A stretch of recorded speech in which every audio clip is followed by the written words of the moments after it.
Hi everyone, you've landed on Aquascaping on the Fly Living Art Creations. I'm your host and content creator, Anthony. And here on my channel, I like to blend my love of spirit and Mother Nature into every one of my builds. And for me, that means that my builds are intentional and usually start with a nature walk where I get inspired by something. Now, that being said, welcome 244, I think, subscribers, and welcome if you're new to the channel. Today I've got something a little bit different. We're going to talk about water parameters and specifically how it affects not just your plants, but your shrimp and your fish. Now, if you're like me, my tanks now, some of them, my older ones now, are almost 3 months old. And I have been using this as my water test kit. And so on here, the pH, ammonia, nitrate, nitrite, my pH is always around 7.6 and everything else is always 0. So I've been pretty consistent from my oldest tanks to my newest tanks. I don't do very many water changes unless I have an issue going on. And so they've been remaining pretty constant. So for about almost a month now, I've been adding shrimp into each one of my builds, a specific breed into each one of them. Now, the last one I added shrimp to, which is blackfish, which is just right over here off camera. It's the ones where I ordered a 20 blue really, and I've been getting mine off of Amazon, but I could not find any of the colors I wanted locally. I could find mixed colors, but that's not what I wanted. I wanted very specific colors that were separated. And so I ordered 20 blue velvet. They came from California. They sat for 4 days in a warehouse in California before they were shipped to Texas. And by the time I got them, and I was home the day they arrived, the contents of the box were very warm. The water was too warm. There was hot insulation in there, and the cold pack had long melted. So I documented everything when I opened up the box. And I knew we could be in for trouble because I knew that even though neocardenias, which is what I ordered, are pretty hardy, not during shipment. Shipment is where they can take their hit. And so I did a really thorough, slow process of acclimating them into their new environment. I did a 3-hour drip, and 20 that arrived, only 18 died within 24 hours. So it was like that. And I contacted the company and I said, look, I told them, sent them an email about the conditions that they arrived in. It was really too hot for them to have been shipped unless I had paid for like 2-day delivery, because it took over 7 days to get them coming from California. And they did issue a refund. So I was devastated because I was really looking forward to having Blackfish, which is my 20-gallon long, and that is a political statement over the Blackfish documentary. It's a reference to that, the Seed World documentary on how they treat their majestic animals in captivity. And captivity is a loosely word that I will say, it's not what I exactly would want to say. I'm going to say it. It's like slavery. What they do to their animals is like slavery. I'm just going to say it out there. It's my stance. And so Blackfish is a very special build for me. It wasn't until I moved the tank twice, and when I moved it, it's so heavy, I drained 90% of the water out, moved it across the room, and then moved it back. It was during the moving process that I could still see I had 2 juvenile velvets in there, and that's when I found like 3 babies. So I was beyond ecstatic that I had some babies survive.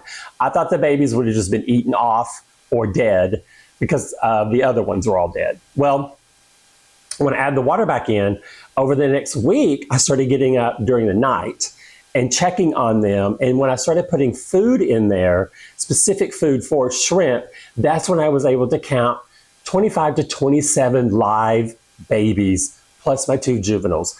So I was so happy. I could not, stand it because I'm so engaged with that tank because I got so many babies in there, and they're just fascinating to watch because they were born during shipment. And that was confirmed from the company. And And I had ordered from them before, so I really liked the company that I used out in California. And so they confirmed, yes, they would let me know if there was no live birth whenever they shipped them. This had to have happened during transit. And since transit took a week, that made sense to them because, they do send a couple of adults. So when I had the babies in there, they basically have lived their whole life in that enclosure. And they're just now to the point where they are just swimming around like crazy, and I'm just totally into it. I mean, I've got so many different color varieties because, of course, a blue velvet is a cross between a red cherry and a blue dream. So you can get red spots, or blue. Right now, I've got all three types. I've got clear, blue, and some that have like a red streak across their spine, which is really cool to see. But anyway, that kind of got me, okay, all right, so at least I had some of those live. Now, in my other tanks, my 10-gallon tanks, which is the Trinity series, I have only 3 orange Reallys left out of 7. I have only 2 snowballs out of 7, and I think I lost 4 Amano. My ghost shrimp, I didn't lose any of those, but the Amano I did lose. So I never made the correlation. I thought, okay, the water was just too warm on all of them then, because they were all summertime. It wasn't until I had a flight last week, and one of my flight attendants that I was working with, and we really bonded over the trip, and I was talking about the channel that I do and about spirituality and Mother Nature and all that, and how the channel for me and the builds are very therapeutic. And that's the point I was trying to get off in a lot of my videos, that you can use this for your form of therapy, no matter what you're going through and whatever healing you need to do within your own self. We were talking about it, and she goes, it's really interesting. She said, because I've kept shrimp in the past. And I just lit up like crazy because I've just added shrimp. And as we were talking, she was talking about the shrimp that she had, and she had neocardinas. And I said, well, I was explaining the problems I had with the ones that were delivered. And the first thing she asked me, she said, what's your water hardiness? Now, we live in different parts of the city, so her water hardiness is completely different than what I have. And I hadn't even thought about that. I had been using this as my go-to for my shrimp. And I thought if they were surviving, now she did say this. She goes, if your shrimp are surviving, your fish would survive. She said, because shrimp are way more temperamental species than the fish are. And she said, because most people kind of would do it the opposite way. They would introduce fish first and then shrimp. I said, well, I didn't want to do that because I didn't want to feed them every day. And that's when I found out you don't have to feed them every day. So I was kind of like, I learned so much from that. And I've said that before. Every trip I'm on, I learn something or I tell somebody something. So it's amazing that it happened. I learned so much from her. So this is where she got me. The first thing I did was pulled up my water board. And I've got all my little pages saved on what has been happening. And let me get to it. Cannot tell you how many pages I have. Okay, so I do have, all right, so Arlington has hard water, which is where I'm at technically. My city water is Arlington. And when I looked at it, the hard water category, I found a great reference on Boost Plant website. And it's talking about your GH conditions at your different levels and where you are water-wise. So to prove a point that they're right, I want to show you I had just ordered a GH and KH when I met when I met Caroline. That's the flight attendant I was working with, but I hadn't used it yet because it hadn't came in. I used it after our flight. So my GH went from, in tanks that had shrimp, and I'll tell you the reason why I'm saying it like that, from 12 to 17, I have one tub that just has plants in it, plants on driftwood. Its GH was 10. Now, you might say, okay, how did you have 10 in one enclosure, but 12 to 17 in another? There's one way to lower your hardiness that's natural. That's through your hardscape. So when you put hardscape in there and tannins are released, that can soften your water. Now, I saw this happen real world in my little studio here. My tank that has the most hardscape, that had the smallest GH, was my plant one. It's nothing but hardscape. It's just hardscape, plants, and water. That's it. My next one up from there is Turtle in Motion, which Turtle is a hardscape that takes up the entire 10-gallon tank. So it's massive. It's got a ton of hardscape. Therefore, it has the lowest number. Next to it, Garden of Eden, a 13. Next to it, Blackfish, which is nothing but a hardscape, a 13. So my highest one is Bird on a Wire, which is one stick. That's it. And it looks like Tree of Life, which is a 16. Now, it's sticks, but they're not big and they're skinny, so it's not leaching off tannins that much. The water doesn't get that color because the wood is not a tannin-releasing wood. It's a blonde shrub. So there's a real-world example of how one of the natural ways to lower your water hardiness is through your hardscape. So yes, it can do it.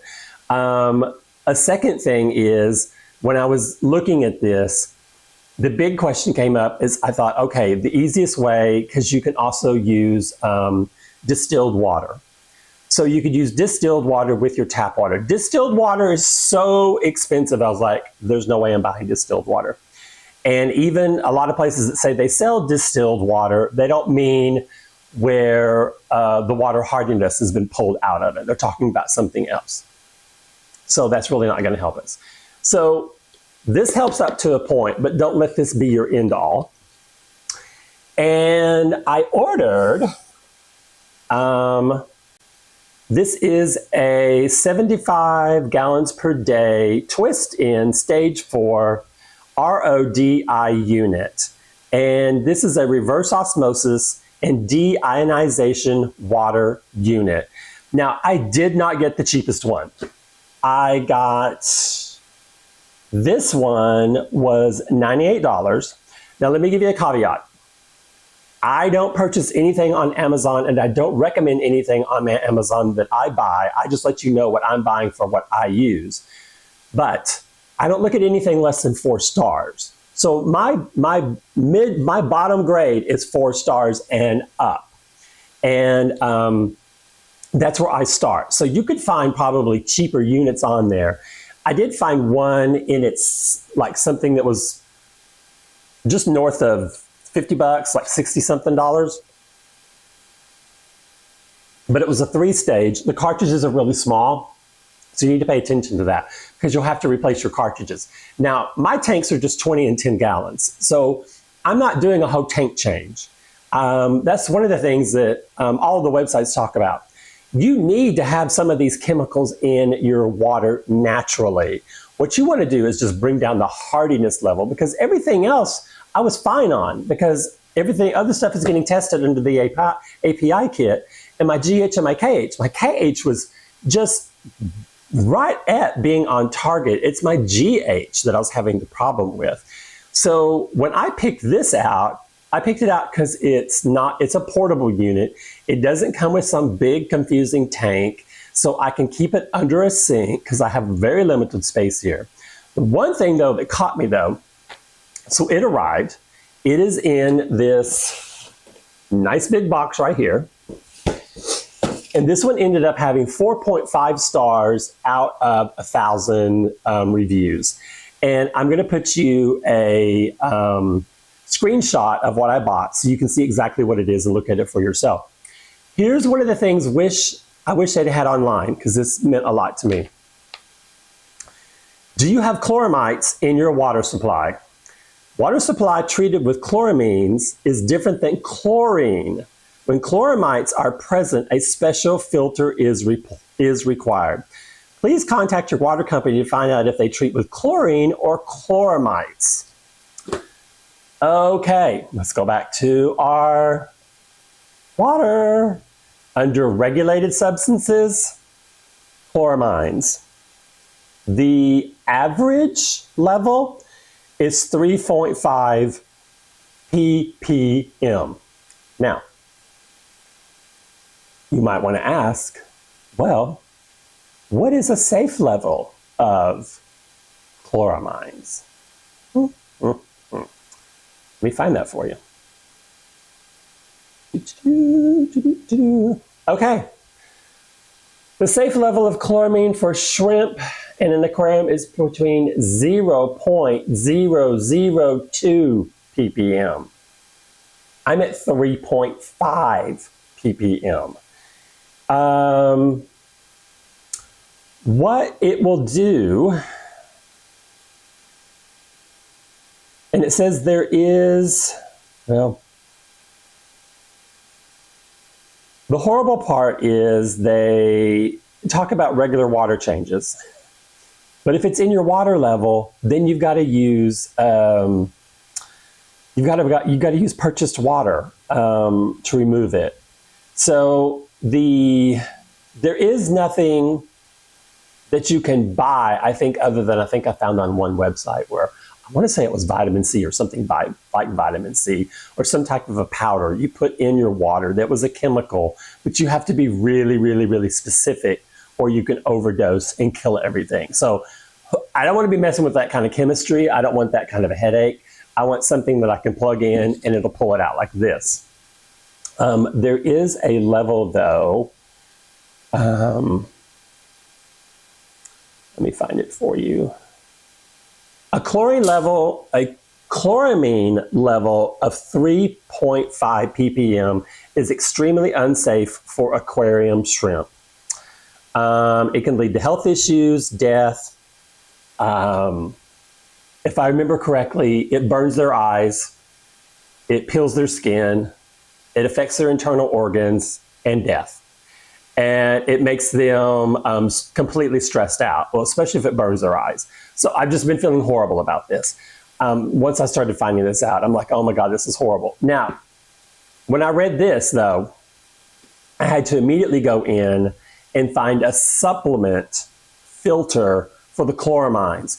Please do not get confused. You will find online where people interchange chlorine with chloramine. It is completely different. The filtering this does for chlorine does nothing for chloramine. The treatments for chlorine will say leave your water sitting out and it'll evaporate naturally. And they're talking about chloramine as well. That doesn't happen with chloramine. It's such a small fraction that actually would evaporate that you're not going to notice it. And then it says if you boil the water for hours and hours and hours, well, you're still not going to get that much of a reduction in it. Really, the biggest thing is to have hardscape and leaves that leach tannins into your water naturally. Now, it's probably been safer in my tanks, excuse me, because I haven't been doing major water changes. So my tannins that have been in my tank have stayed in my tank, and that's what's keeping my water chloramine level or the hardiness level lower than it really is. And I'm getting over a cold, so sorry guys. But I wanted to also show you, so I'm going to do a screenshot of this product. And just the fact that there's hard water, that's one thing that's stressful on even your plants. KH is equivalent to helping keep your pH in control. So they test them together in a separate kit. So just make sure that you have, that you're testing for both. It's just an indicator in the other. There are websites that I pulled up just to give you guys an example. They're talking about chloramine, but they're saying things that you can do that's related to chlorine to lower it in the water. Have no effect on chloramine whatsoever. And it's pet advisor websites. So just be very careful when you're doing your research. There is even a sodium thiosulfate in a bottle in the ingredients list that use 5 times the recommended dosage for chloramine. But again, this is a chemical you have to add to it. And I don't know if I'd want to go down that route because I don't know if I'd want to be that scientific about it. Make sure.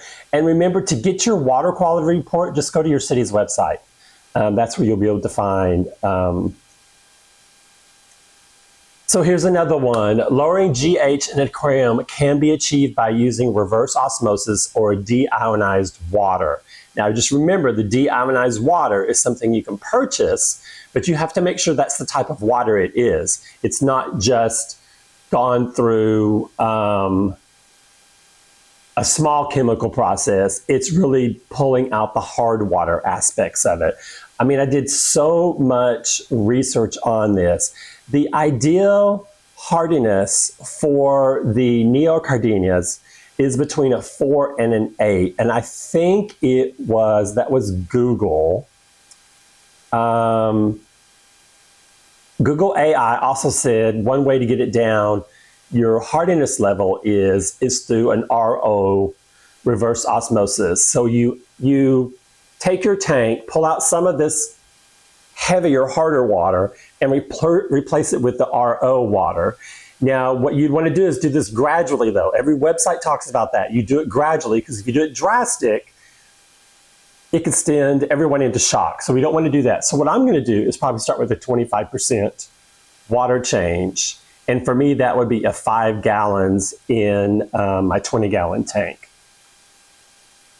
Okay, I think that's everything I wanted to cover in this. My big takeaway is if you are just testing with the API kit and you have fish or shrimp in there, you need to at least know by pulling up your city's water, if you're getting city water, what your hardiness level is. Because when we go back to the boosts, for hard water, remember it's between a 12 and an 18 GH. And GH is just when you're performing the GH test, how many drops it takes to get it to the color it's supposed to be. And I think it's green. To get it green, that tells you how many drops it took. And remember, mine was anywhere from 10 to 17 drops, depending on the water sample. But for me to have shrimp thrive, I need a GH between 3 and 6. So we're talking 1/4 the level of my highest tanks needs to be in GH. That's why I want to start with the 25%, and then I can still pull it down from there. It lists on the Boost Plant website, it tells you also specifically the type of fish. So if you want live bears like mollies and platies, they thrive in a little bit harder water. So where soft water tops off at 6 GH, moderately hard water starts at 6. So if you have like 6 and up, that's just a little bit different from the soft water, and your shrimp might be okay with that. I believe the neocardenias, let me go back to that website where it talked about what they like. Oh, between a 4 and an 8. So if the soft water tops off at a 6 and shrimp can go up to an 8, we are looking at really between soft water and moderately hard water for the shrimps, which means if you're looking for a fish, you can go up to the moderately hard, which is the one that I was just talking about, which is the mollies and the platies. So you can still see that they'll still be successful in that level of water that you can have. So I hope this gives you some clarity. What I'm going to do is I'm going to make this a full-on tutorial because I have the kit. The second part arrives in 2 days. Tomorrow, I'm going to do a retrofit under one of my sinks. I haven't decided which one to do it yet, so I can kind of get it on there. And I'm actually going to film it. I'm going to film what it would take for you to add a shutoff valve under your sink or your bathroom sink to where you could hook one of these up and show you how that we would actually do it. So in the next frame is where we'll be doing that. But this is the introduction to get you started. I hope you guys have got this far. I hope you've enjoyed it. I hope this content really resonates with you. If you're in the same position I am, I never say I know exactly what I'm doing, but we always figure it out together. I'm just glad that this information was brought to me before my baby velvets go into growing anytime soon and molting off and then having them die off just because of that. And I hope this means that if I get my water under control, then I could successfully add some other shrimp to reintroduce other population to the groups that I already have so that I can get some breeding going on, because that will help as well. If they've been stressed out because the hardiness level is too much and we've been losing them because they can't transition to a larger size, that is one thing we just can't, we just cannot live with. Now, it doesn't really, I did read some things about the water hardiness does equate also to your plants as well, but not as much. But it is easier in your plants when you have softer water versus harder water. That was one theme that I saw across the board. So I hope you guys stay with me, and I'll see you on the next video update. Thanks and have a great day. Bye-bye.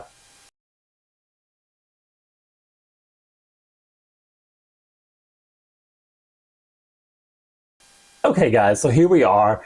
I did a little more research, and I have two options. Since I want to put this under a sink, I have my kitchen sink, which is this one, or the bathroom sink is where I really wanted it. Unfortunately, the supply lines in the bathroom are behind a set of drawers. So every time you would want to have to access them, you'd have to take all the drawers out to be able to get your hand back in there to work with your control fittings, and that's just going to be too cumbersome. So I gave up on the idea of doing it in the bathroom, and so now I'm going to go with the kitchen sink. So I've already had an outlet here, a shut-off valve, that is not working. I haven't had technically cold water going to the kitchen sink the whole time I've lived here. And it hasn't really bothered me because I don't use that much water out of here, and it takes a while for the hot water to get to the kitchen anyway, because this is further from the hot water tank. But here's the valve we're talking about. Now this one leaks if you turn it on. So this is the cold water side right here.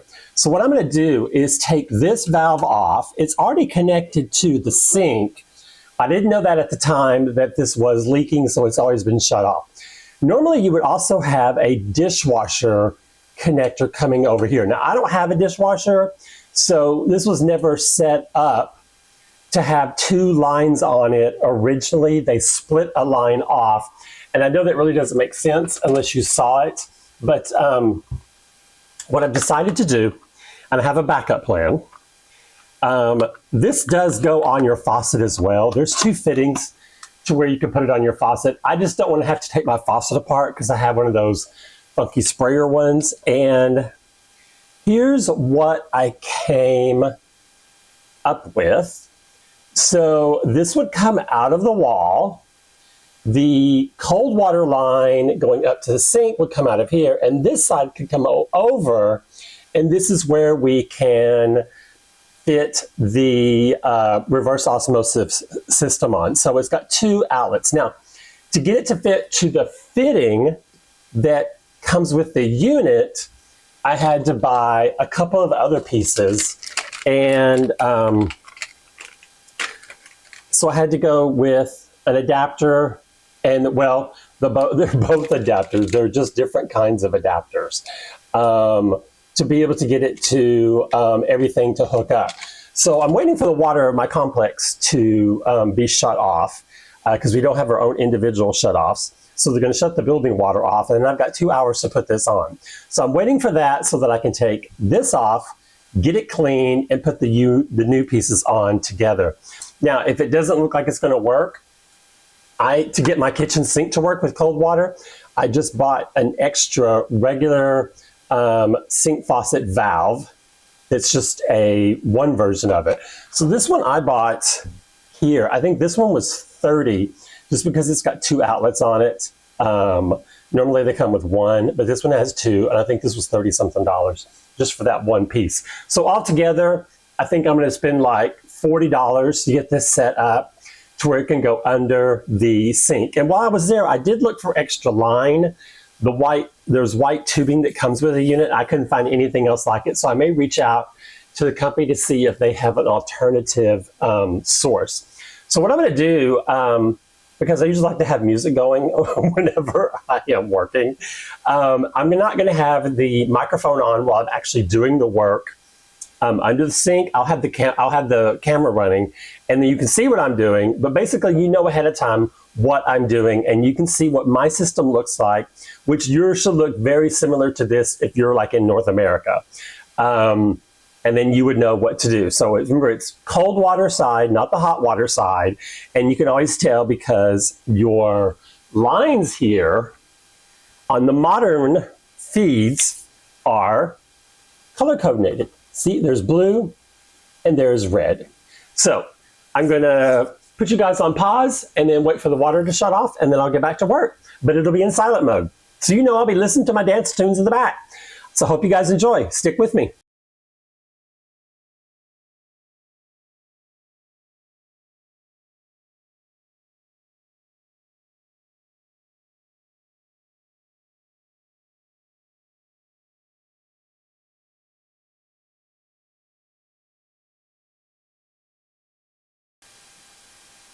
Okay, guys, so, excuse me. It turned out to be a little more complicated than I originally thought. The pipe that was coming out of the wall had to be cut and soldered in. So fortunately, my maintenance here took care of that for me for a little price. And this is how we did it. So we put a T on, we went up and down. This is going to be the line that goes off for the water system. Right there, we've got the line just sitting in a bucket just in case it decides it wants to leak, even though it's off. And we've tested it, it works fine. And then here's for the sink up here. So the nice thing is, just like you would if you had a dishwasher, now you have two separate on-off valves. One that goes to your sink, so in case something happens there, or you have this one here, which also does become, once you take the valve off for it to fit to the piping that it comes with, this is another, just a generic water line. I mean, we could actually put a water hose on the end of this one.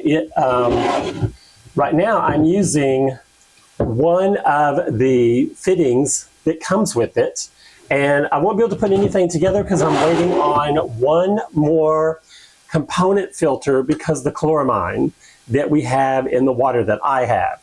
But what I'm thinking about doing is, if I find a board or something, I think I want to mount it like here on this wall where all the filters will be, and then that way the wastewater can just go into the sink right above, and then whatever container I'm going to use to hold the water in is going to go right there. So it's done. We don't have to worry about it now. The water's back on. It's amazing.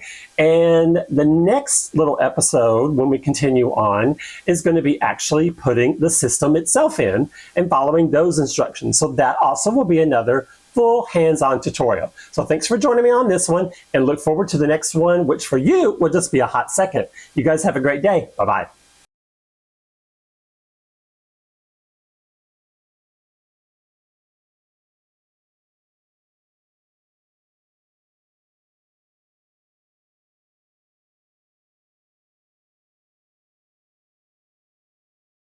Hey guys, Anthony here. I thought I would do a really quick intro for this portion of the video.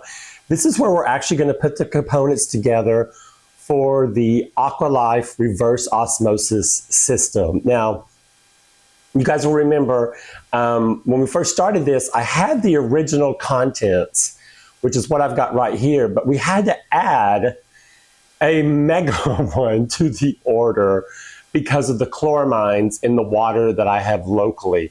And this one is huge compared to the other pieces.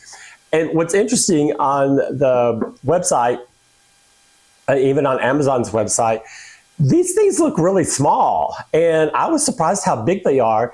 And now I really don't have a choice. I have to mount these under the sink because they're too big.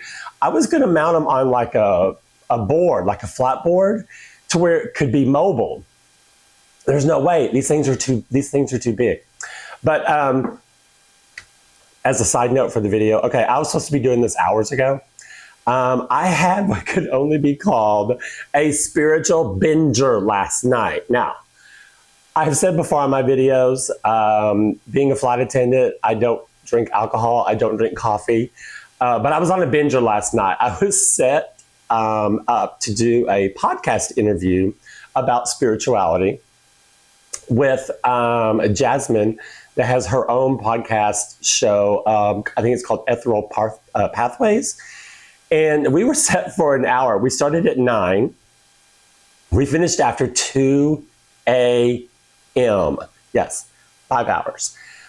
Our chemistry was immediate, and it was just like talking to someone I've known my entire life.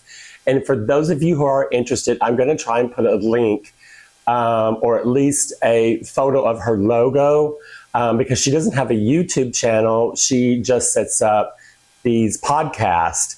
And so I've asked her to send me something that I could put into my video. So if any of you are interested in how to wake up from the matrix, or if you are waking up from the matrix and you want to know maybe a little bit of information about how to achieve your potential as what I call a warrior on the ground here on earth, then I'll have that information for you. But it was amazing. And I had been told by spirits that I would receive a soul family, people that are like-minded, that I would have the total freedom to be able to talk about my spirituality with them. And this is the first experience I had in that. And it's the best experience I've had in my life. When you can talk openly with someone about your pain and your past issues and your closing out of karmic cycles in your life to where you can elevate to a higher plane and get to your real purpose. It's just amazing. And so I hope you guys, once I put it in the video, I hope you have a chance to take a look at it. But as a result, I have a massive headache today. So at 2 a.m. when I was finished, I ate a full meal, did 5 loads of laundry. I know it sounds like a lot, but in my little condo here, the machine, basically, if you want to do a flat queen sheet, you got to put all that and only that in the washing machine because it's not built to put anything else in there. So I did 5 loads of laundry. I was like on some kind of a spiritual high and I couldn't sleep. And then finally, when I did crash, it was like around 7 a.m. So I'm getting to our video much later than I thought. But I've just unpacked the products and I'm super excited about how professional everything is going to look.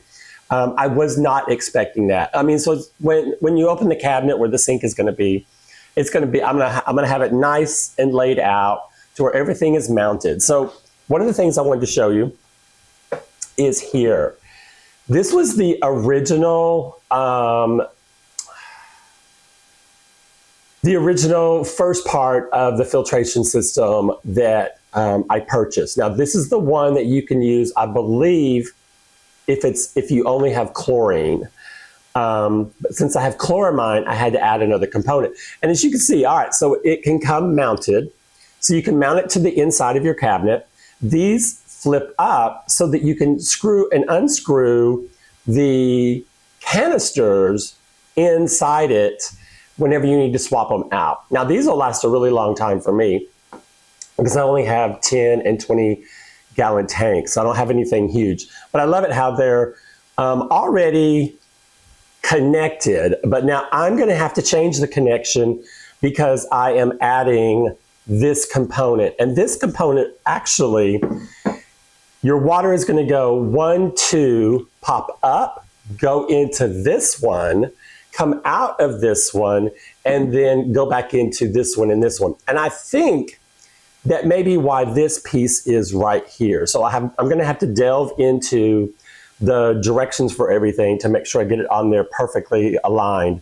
And then they even send a tool to be able to help unscrew this canister when it's mounted to the wall. So what I like about that is they sent a little extra tubing for this one canister by itself So I'm guessing, just because of size-wise, I'll probably install it like this, where the biggest piece is back in the corner, and then we'll just cut the wire, the tubing will just, wrap around.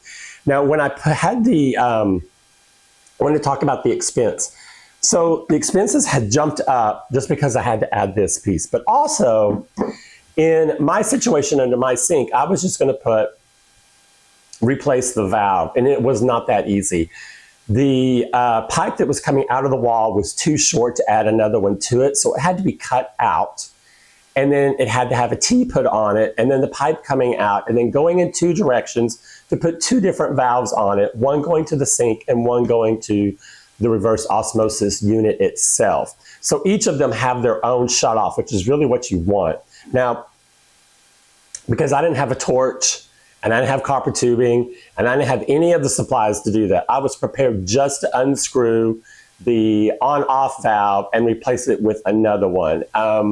So my costs jumped up considerably because I used the maintenance that we have here on site.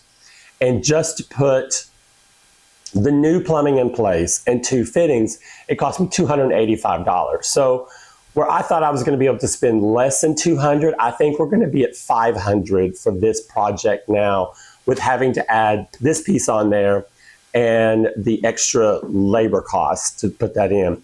But what I'm excited about is this is going to get me to the place where I can feel comfortable with breeding shrimp in my own tanks, because we're going to go from hard water to a much softer water, which will be beneficial for the shrimp and also the fish that we're going to put in this. So for me, this is a necessary fix. And even if when I outgrow this studio and I need to move into something larger, I'm going to go with like a bigger system like this and probably do something whole house and treat all the water in it. Because once I started doing research about the chemicals in our water,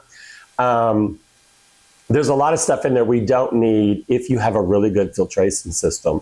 So this is really, you can use this by itself actually to pull out the chloramine, which is a chemical that keeps us from getting sick due to bacteria in our drinking water. So when it comes out your tap, if you have this on there, you'll have a much purer tasting water than what you would have if you're under city water, if that makes sense to you guys. But for the aquariums, we need the full on. We need everything covered. And remember, even with this RO water, you still need some of those natural elements that are in your tap water for your aquarium, because some of them are very beneficial. So I'm going to start with a 25% water change in my blackfish, which is in my 20 gallons. So that means I'm going to change out 5 gallons. And I'm going to do it in small increments like that, so that nothing goes, so that my baby shrimps do not go into shock. And by the way, all the shrimp that are in the other tanks, they don't behave like these blue velvets do. These blue velvets are having a party at sometimes during the day. At some point in the day, they all decide to get out and just swim around like crazy. It is so amazing for me to watch. I'm so glad that tank is up on my bar, because I can see it from both directions. And when they're going around doing their acrobats, I mean, this looks like they're having a ball. It brings me so much joy. And that's where I want to tie this back into. This lifestyle hobby brings you unlimited joy and therapy that a lot of people just don't really acknowledge on their channels. But here we are going to embrace that, because that's exactly what it is. It is really therapy and joy. And even though we're trying to combat a bad issue that we didn't know about, I didn't know I had hard water until I had flown with Caroline on a flight. And she said the first thing that she said to me was, "Hey, what's your hard waterness like for your tanks?" Because I was telling her about my problems I had with my shrimp dying. She addressed it immediately. And with her assistance, I'm now able to get this set up. And hopefully going forward, we can really stock the tanks appropriately with male, female, and be able to breed our own, which is what I would love to be able to do. So that being said, I'm going to focus on the instructions really, really tight, get everything sort of put together, and then I'll give you a shout at basically once I know how the tubing has to go between one place to the next, I can mount it to the wall of the underside of the sink. That's very straightforward because everything is already basically connected except this piece. It looks like it's going to be hopefully a straightforward installation. So all you know we'll need to do is to mount this and get the tubing integrated in here where it needs to go, and the supply line coming in and the supply line coming out, and also the waste line coming out. So that's the one thing that's important for me, putting it under the sink so that the waste line I can either use to water my plants outside, like there's a flower bed I have, or I can just have it go back into the drain itself. Because the only water I'm going to keep, I have a 5-gallon water bucket that I've been keeping my treated water, meaning treated for tap water, the tap water conditioner that comes with API. Well, I'll no longer need that. So I'm going to start keeping a 5-gallon bucket of the RO water. So when I do tap offs, I'll just be using that into the tank. So we'll have to find that even balance. What's the percentage going to be? Is it going to be a quarter and 75 RO? Does RO need to be 50? Because that would be the next level we go up. Would it be 75, which would be the next level?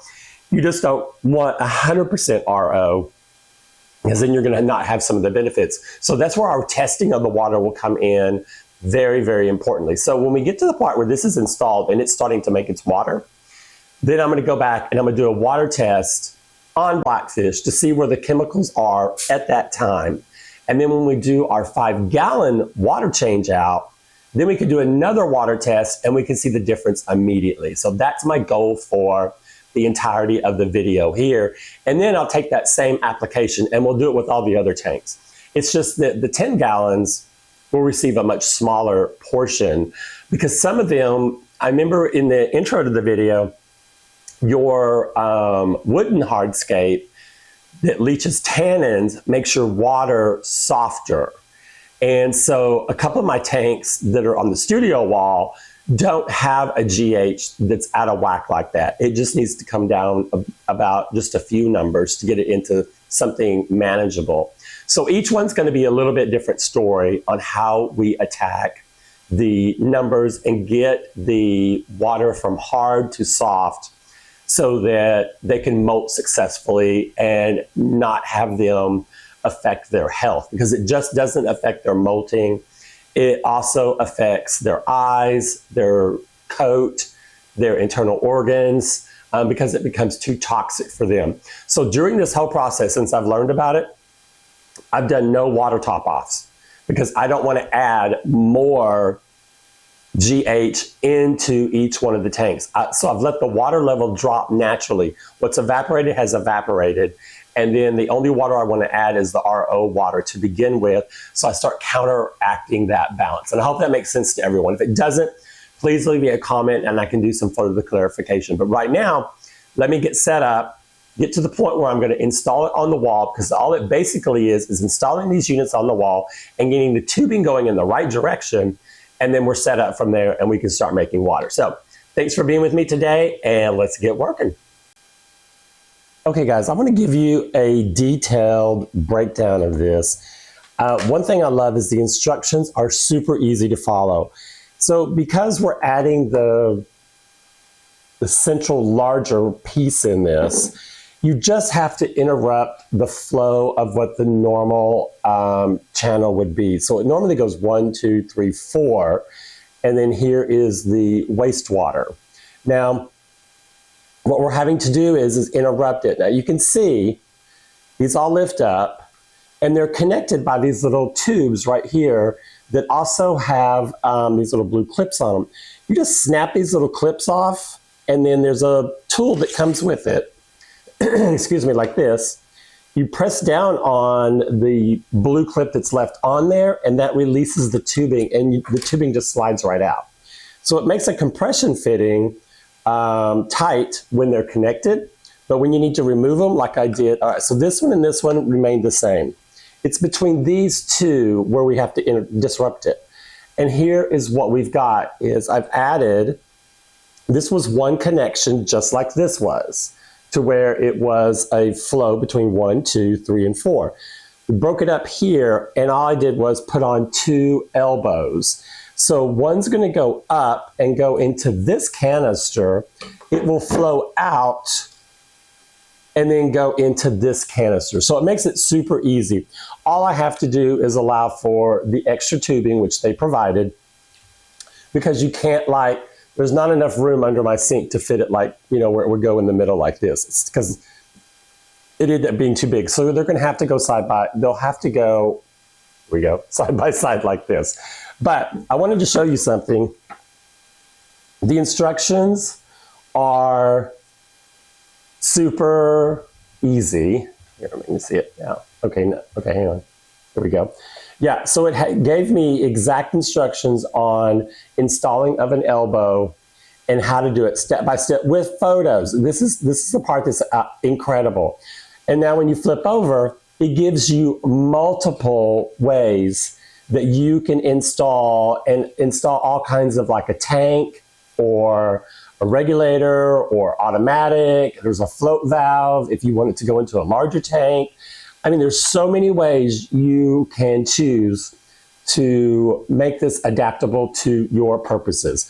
That's one of the things I love about it. So what I've got at this point is, now I have them the way they need to go as far as the flow, and then I'll have to add the tubing between here and this unit, and then come back into this one, and then end up with, this is our wastewater, and this probably will end up being, I think this is the purified water. So my big concern now is that I can only get, like, maybe a 5-gallon tank under my sink for water storage. I wanted something larger. It just won't fit. And I was stopped to do research on that to see how much space I'm going to be able to get under my sink so that I can have water available. Now there is the option, and this is a cool option. This is a float valve with an water shutoff system. So if you have a larger tank you want to keep, like, let's say you don't want to, 30, 40, 60 gallons, you would install this into that tank itself. And then this, once it pops up, it shuts it off, just like it would do your toilet tank when the toilet is full of water in the reservoir tank. It works on the same premise. So this is really cool that you can do this. Now my little system is I'm so confined by space. I would love to have a tank ready to go, but I don't have a place to put a tank. So I'm gonna just have to go with what I can store under my sink at one time. So that's what I'm gonna do. So anyway, I'll put you back on pause again, and we'll pick this up when we get to the next stage. Okay, so now we're at the point where, how are we going to mount this? So here's the unit as it stands now. I'm thinking, hang on, that it needs to get mounted as high up as possible, because these cartridges need to be able to flip up and pull out. So I don't want them to be obstructive with anything. Now I'm concerned if I put this here, I'm not going to be able to access my shutoff valves if I put the chloramine filter, which would be blocking everything in the back. I think I'm going to put it over in this side and just run the tubing behind everything. I think that's going to be the easiest way to do it. That way both units are out of the way, and I'll have easy access to them. I thought about, making sure that I could have mounted it right here on this side, but I want to be able to store, normally like we all do, cleaning supplies under my sink. So I don't want it in the way. That's why I'm thinking if it were on the back side, I could still access it whenever it needs to be changed. I mean, I can't imagine being able to push enough gallons through this that I will ever need to change any of the cartridges, because I'm dealing with such small tanks, and this has a much higher volume than what I would be using. So for right now, I think I'm just going to go ahead. I'm going to mount this unit first, and then I'll give you guys a quick shot of how I did that, and then I'll mount the chloramine unit, and then I'll collect the tubing. So far, it's been very straightforward, and I'm really impressed with the instructions and the diagrams. It leaves no room for error whatsoever. The only thing I've had to do is I've had to get some bolts that will be able to hold this unit because it's much larger than what the ones they supply for the smaller unit, which you can see right here. Here are the holes for those. That's the only difference so far. So anyway, give you a heads up in just a shot. All right, here we go. We've got 2 of the cartridges already installed. So this is how I split it up. I did it like I thought I was going to have to do it because I didn't have enough room in the back corner there to put the chloramine filter because it's rather large. Now, I made a really bad rookie mistake because these are all closed units. You just snap them in. I assumed this one was just ready to go the way it was. No, it wasn't locked in all the way. The filter inside of it was covered in plastic. And so I had a massive water spray when I first turned it on. I started freaking out. Then the second time I did it, I did not want to mount it to the back. I wanted to be able to remove it. You have to mount it because you can't get it a tight enough seal by just tightening it with your hand. So by mounting it, they supply you like with a wrench like this, and you can twist it to where you can get it its last tightness on there to where it gets a true seal. So right now, what we were doing is we are actually getting these 2 flushed out. So that's why their canisters aren't with them. These are called the flush out units. And whoops, okay, we don't want that to happen. It recommends letting it run for 5 full minutes, and then you put this cartridge on, and then letting it run for another 5 minutes, I think, and then you put the final cartridge on. And then once you have them all on there, then you let it run for, I think it's at like 30 minutes. So I'm gonna follow the directions on there.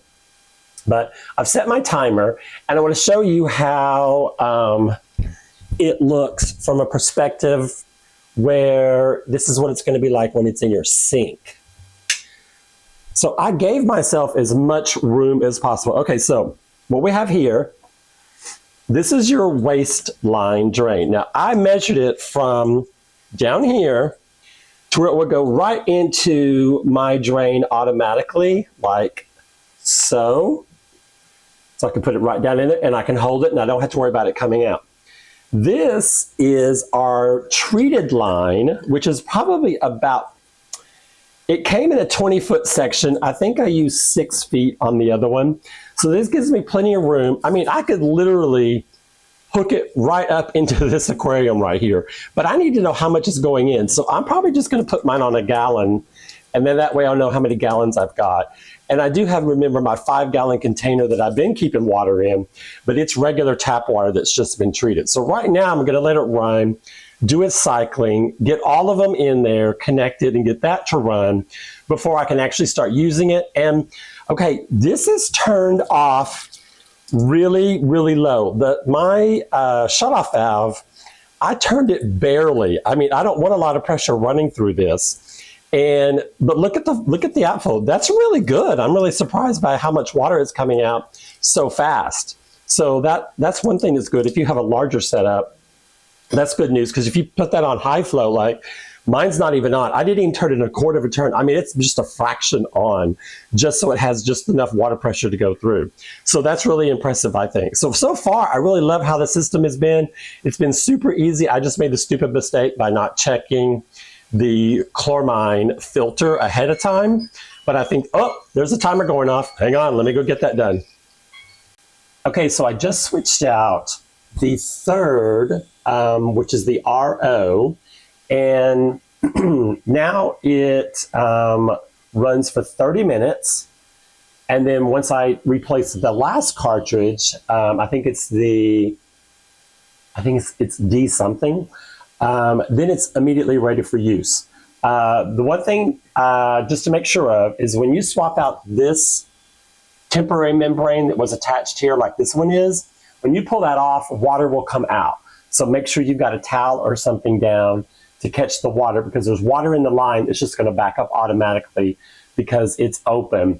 There's a mechanism when these are all connected, then you won't have any leakage. But if one's pulled out, and then you put another one, while you're putting another one in, the water will drain that's in, at least in the line that's in there. That's what happened to me. And then of course the cartridge itself is full of water. So you have to be careful when you pull it out, not to spill it, because it's quite a bit of water for such a small little thing. Anyway, I hope this helps. It's going to run for 30 minutes. I'll replace the last cartridge, and we'll be ready to start making some fish and shrimp friendly water for my hard water tanks. Hey guys, all right, so excuse me, the system is up and running. What you're looking at is blackfish, and these are the blue velvet babies that were born during transit from California to Texas. And they're basically all I have that survived that order, except for 2 juveniles that kind of stay hidden all day long. And so I wanted you guys to see, these guys just love to get around and play. They basically have this is their only home they know of, because they were specks when the order arrived. So I know that birth had just happened and the water hadn't affected them yet, because I got them out as fast as possible. So I'm super excited, but I wanted to show you, give you that as a visual. Now that I've got the system up and running, I did a test. First I did a drink test, and I was really curious to see if there was a difference in the taste after using the system now. And I'm gonna say, I took 2 cups, and I filled one with tap water, one with RO water. The difference was amazing. The RO water is delicious, and it tastes like premium bottled water. So I know now for sure that when I make my tea, because if you guys watch any of my videos, I'm always drinking tea. There's always a tea glass down there somewhere. So I'm gonna start making my tea out of my RO water. Now I can't really have space to put a tub anywhere, but I have a like a 20-gallon tub that I was using on the terrarium side when I had plants in it, that I have scrubbed out and gave it a alcohol bath. I'm gonna put the water in it temporary. Now I've already pulled out 5 gallons out of blackfish. That way all I know I have to do now, since I counted the amount of water coming out of it, the water going in just has to go up to the fill line. So I'm looking forward to doing that. And I will say, when you put the last filter on, and it doesn't have to be primed or anything, or flushed out, the water is a lot slower than it was when I showed you in the video, because at that point we only had 3 of the filters going. Now we have all 5 going. So it does slow it down, but it's gonna be perfect for me. So I'm gonna turn it on, and I'm gonna let you see what we're talking about. And I keep messing up because I literally have spilled water everywhere a couple of times. Okay, so, excuse me. All right, I want to be able to dry this off. Okay, now it's gonna get messy. I know that. All right, there you go. So that's, can you guys see that? Oh no, it's right above your sideline. See that? That's how much water is coming out. And I have the valve all the way opened up. So I want this to go in super slow, because this is a sand bed and it tends to get stirred up really easily. And I'm trying to see how, I mean, I have a clip. I think I'll put a clip on it.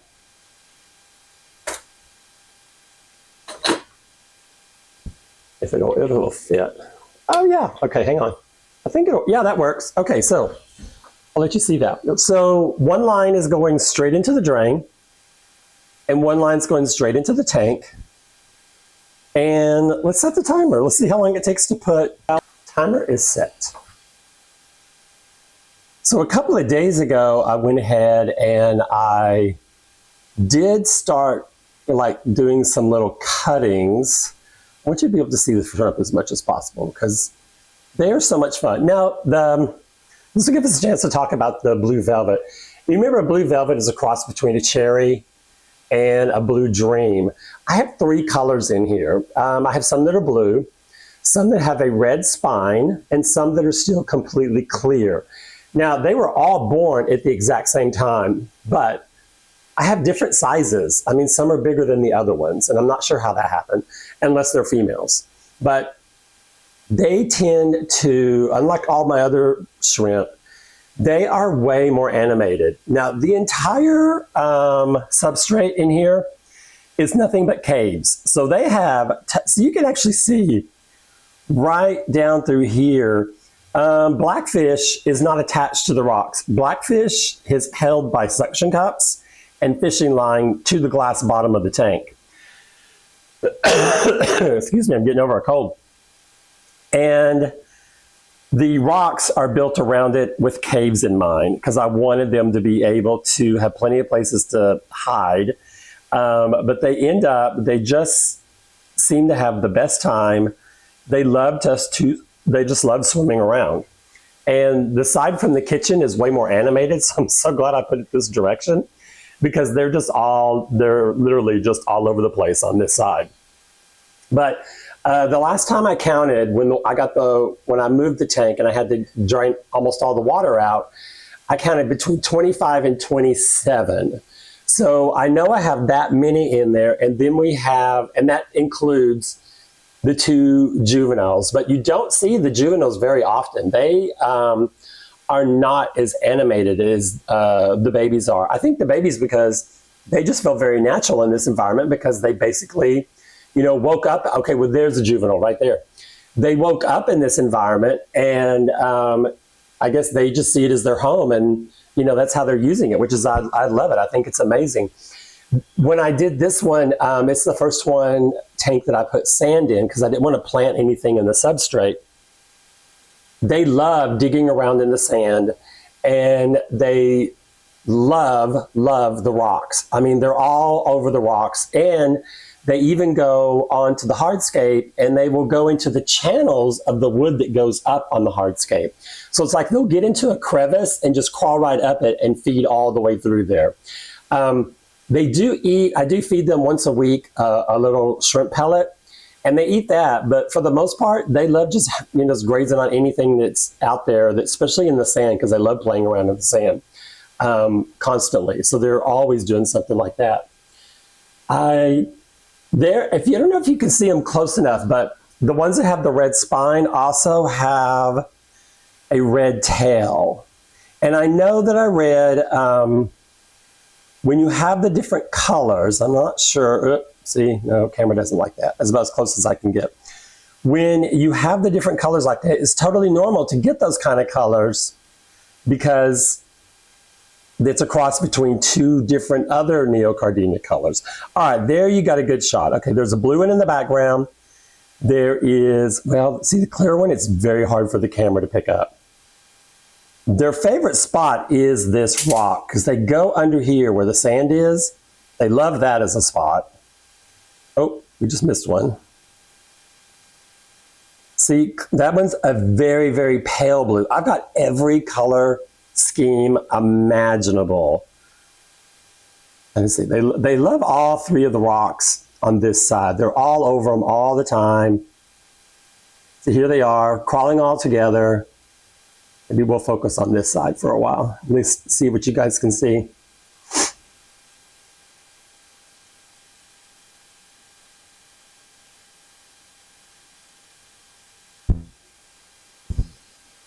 And then when I get this water in there, then I will do another water test afterwards, after it kind of has the time to, when I turn the interior pump on again. I do keep a small little 5-watt pump in there just to circulate, just because I like to hear the water. It's very therapeutic for me. And they don't seem to mind it. Even the babies, they swim against the current. I don't know if that's something they like doing in nature, but they do in the tank. They go both directions. And it's like a race to see if they can, make it all the way around. And it does not. I at first thought that they might get sucked up. But apparently, they're smart enough to stay out of the pump. But they will get on the pump and they will eat on the pump, which is very interesting. Okay, there is a super red one that was just right. Okay, there you go, right there. See? Look at that one. super, super red.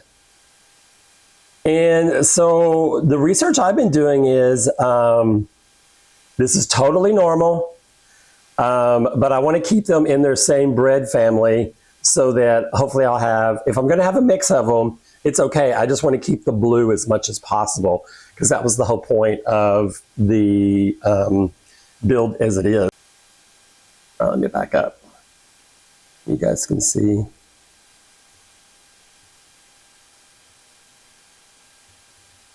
But you're seeing also, you can see them on the other side. They like to go around like a racetrack. I mean, they go around like it is a racetrack. That's why I do the pump exactly where I do in all my tanks, because it makes a oval inside the tank. It goes around in an oval. So you don't have any dead zones for water or debris or anything like that getting kicked up. But these guys give me so much joy. This is literally 1,000% therapy for me. I can just come in and watch them and get so much joy out of this. And this is what I'm hoping that we can put out on the channel. It's just something this simple, how much joy it can bring to someone. And also, no matter what type of therapy that you might find beneficial for you or any type of issue that you're working through, this is really for everybody. And we just try to make it here on my channel that it's cost effective. We're not building those expensive builds. I try to keep it, you know, between 100 and 200, maybe 250 on the bigger tanks. Depends on what I have to spend on plants to get the look I want, because I do not compromise. But when you add the shrimp and you're doing a specific color and you're not buying the mixed colors, because I don't buy those, I buy a specific group, that adds up to your cost. That's why I'm wanting to try and create an environment where I can breed my own shrimp and keep my own populations going. That's also another reason why when we're going to do the rainbow series, it will have a specific color of shrimp for each one of the colors of the rainbow. So that's another thing I'm excited to embark on whenever those tanks come on sale. For right now though, because this is going to take a while, I'm going to go ahead and turn you guys off and I'll count down to how long it takes, then I'll let you know in a minute. Okay, so just want to give you guys a quick update. It took 1 hour to put in 5 gallons. And I've got one more tank, Tree of Life, that's going to need a 5-gallon water transfer. Then the other tanks are just 10 gallons, so they won't need that much. But I wanted to span over and show you what I'm doing. So I've got the filler hose now going into one of my tubs. And I'm going to let this fill up so I can just put a pump in it, and then I can pump the other water in faster. The reason why I did it slow like this one is because I did not want to stir up any of the sand that's in there. So you can see already for me a big difference in the water quality. So it looks it's a lot clearer. That's the first thing I noticed. I have got its internal little 5-watt pump on to recirculate it. And I think I'm gonna do testings on the other tanks tonight while I'm still up. And then hopefully I want to get their water change done, because some of them are just gonna need like 3 gallons each. So I'm gonna let this tub fill up so I can just pour water from it, and then do their tank water testings now. And then that way, in a day or two, I can come back and do another line, a full line of water testing, and we can see where we are balanced-wise in all the tanks. Because my number one goal is to get the GH down lower, because that's what will affect the shrimps the biggest when it comes to being able to molt successfully. And I think that's why I've had so much die-off because of it, because the numbers have been so outrageously expensive. Again, I can tell you, this system is super, super easy to install. I was really thankful for it. Had fantastic instructions, and every question was answered in there without me having to look anything up. And that is such a blessing for us when we're working on a project. The last thing you want to have to do is look something up on a video about how to do something. The instructions cover everything possible. So that part was amazing. And when I did the taste test on the water, I was just blown away that it tastes like bottled water now. So I hope this helps you guys. If you are also at the same situation I was, where you were not looking at the hardiness of your water, but you already have livestock. So if you address this concern early enough, maybe it will avoid you having any die-off or illnesses because your water hardiness was too great. So let me know in the comments what you think, and I'll get this produced out there, and then I may do like a little follow-up, a little 1-minute video about how the tanks are looking, maybe 3 or 4 days from now. So you guys have a great evening, and I'll talk to you later on the next video update. Thanks for watching. Hey guys, I thought it might be helpful to do a voiceover for this section. Right now, I'm about to show you what the baseline RO test would be. So this is your KHGH, the pH. Those are the 3 numbers that really made a difference. Coming in at 1, 3, and 6.6 compared to my normal water that comes through my tap. Here's where we did the breakdown. We did a 25% change in Tree of Life and Turtle, and then a 33% in the other tanks. What you need to pay attention to this was I'm giving you several different pH tests in the past, and then I'm just taking the oldest ones out and adding in the GH and the pH along with the regular testing. Now, I only had gotten that kit actually on July 20th. So I had just had hadn't even had one test when I had that flight with Caroline, which gave me the information. Your big takeaway in this is seeing how the KH and the GH changed over the tanks with just putting in the minimum 1/4% or the 30% that we did in the overall tanks. Now, here's the big difference right here. Each tank, what it was reduced by the points, which I thought was a really good indicator that we are going in the right direction. So I'm really, really pleased with that. And then I think I've thrown in here a comment about the taste, the clarity, and the fact that I found 2 more orange really, that now I can see all of them out in the past 24 hours, and I'm thinking it must be because of the water. So that's the coolest part. Also, the baby reallys doing really, really well. So you guys, thanks for being along in the journey. If you like, subscribe, make a comment, anything would be really appreciated. You guys just have an awesome day. Thanks, and I'll see you later.